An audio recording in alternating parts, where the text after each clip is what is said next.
লাউ ভীষণ জনপ্রিয় একটা সবজি, কিন্তু আমার কাছে খেতে খুব একটা ভালো লাগে না। লাউ চিংড়ি হলে তাও একটা কথা, তাছাড়া অন্য কোনোভাবে রান্না করলে আমি তেমন একটা পছন্দ করে খাই না। তবে আজকে বাড়িতে ছোট ছোট মাছ এনেছিল, আর বাড়িতে একটা লাউও ছিল।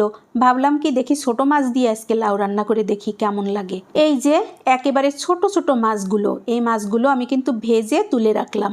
আর এখানে কড়াইতে আমি সাদা তেল দিয়ে দিলাম। প্রথমে আমি কিছু ডালের বড়ি ভেজে নেব, আর লাউয়ের মধ্যে ডালের বড়ি দিলে নাকি খেতে অনেক বেশি ভালো লাগে। এবার আমি ফোড়নের জন্য দিয়ে দিচ্ছি শুকনো মরিচ, তেজপাতা আর কালো জিরা।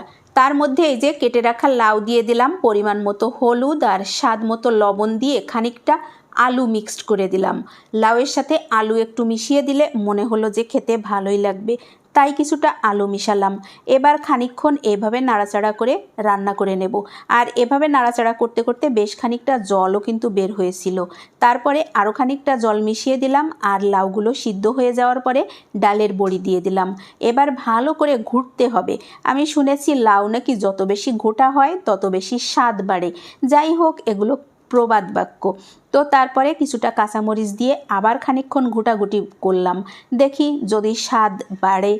তারপরে এই যে ঘুটাঘুটি করতে করতে আমার লাউ রান্না কিন্তু প্রায় কমপ্লিট হয়ে গেল। একেবারে শেষে এসে আমি এই ছোটো মাছগুলো মিশিয়ে দিলাম, কারণ আগে যদি মিশাতাম তাহলে আমার ঘুটাঘুটির যন্ত্রণায় মাছের কাঁটাগুলো একদম সব লাউয়ের সাথে মিশে বিশ্রী একটা অবস্থা তৈরি হতো। যাই হোক, শেষের দিকে দিলাম, আর এই যে আমার ছোটো মাছ দিয়ে লাউ রান্না কিন্তু রেডি হয়ে গেল। খেতে কিন্তু খারাপ লাগেনি।